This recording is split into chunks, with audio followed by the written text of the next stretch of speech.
Repensando as reuniões da igreja e lições da igreja primitiva.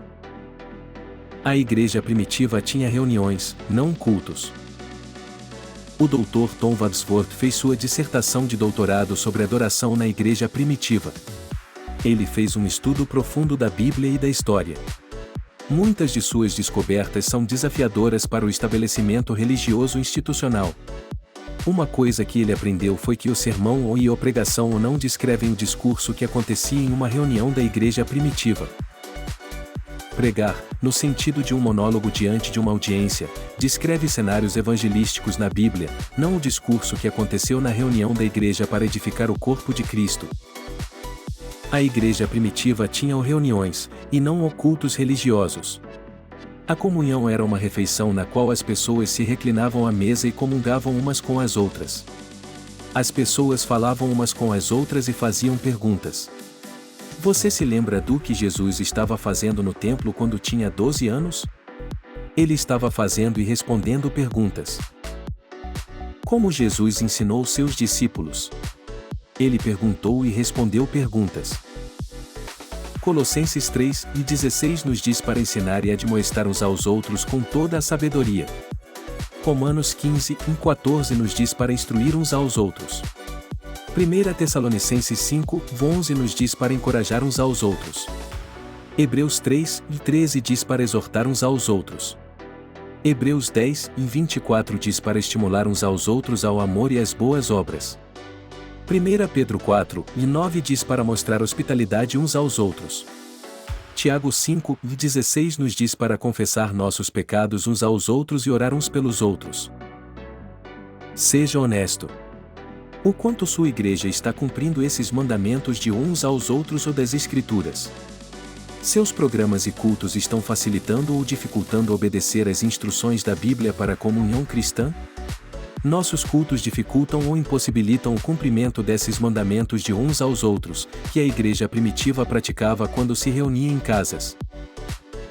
1 Coríntios 12 nos diz que o Espírito Santo escolhe manifestar a graça de Deus sobrenaturalmente por meio de cada membro do corpo de Cristo em cura, milagres, profecia, palavras de conhecimento e muito mais. Oramos a escolha do Espírito Santo ou temos nossa própria agenda? Os cultos da igreja não permitem a manifestação da graça de Deus como 1 Coríntios 12 descreve por meio de cada membro do corpo de Cristo, mas as reuniões da igreja primitiva permitiam. 1 Coríntios 14 diz que se uma pessoa fala, mas uma revelação vem a outra, a primeira pessoa que fala deve sentar-se e deixar um ou dois outros profetas falarem, e os outros devem testar o que ouvem.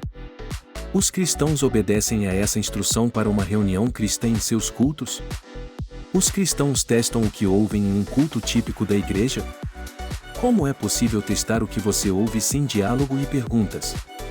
Muitas das doutrinas ruins na igreja persistem porque os cultos não permitem que os cristãos façam perguntas para testar o que ouvem.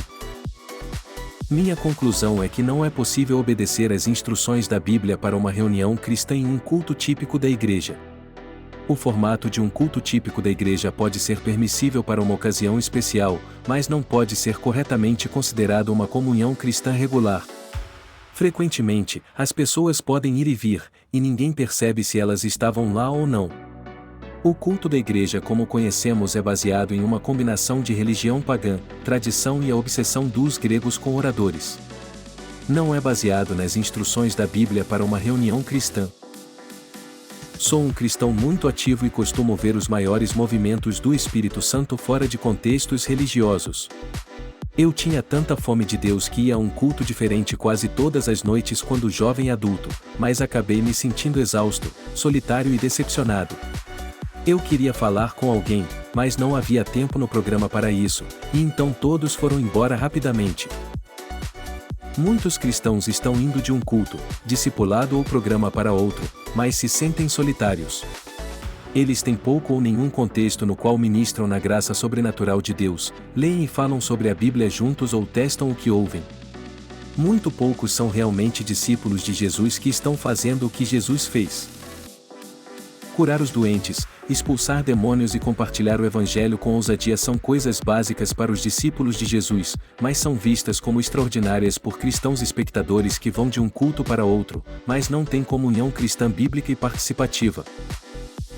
Billy Graham certa vez observou que a maioria das atividades da igreja primitiva eram impossíveis sem o Espírito Santo, mas a maioria das atividades das nossas igrejas hoje pode ser facilmente realizada com mero esforço humano.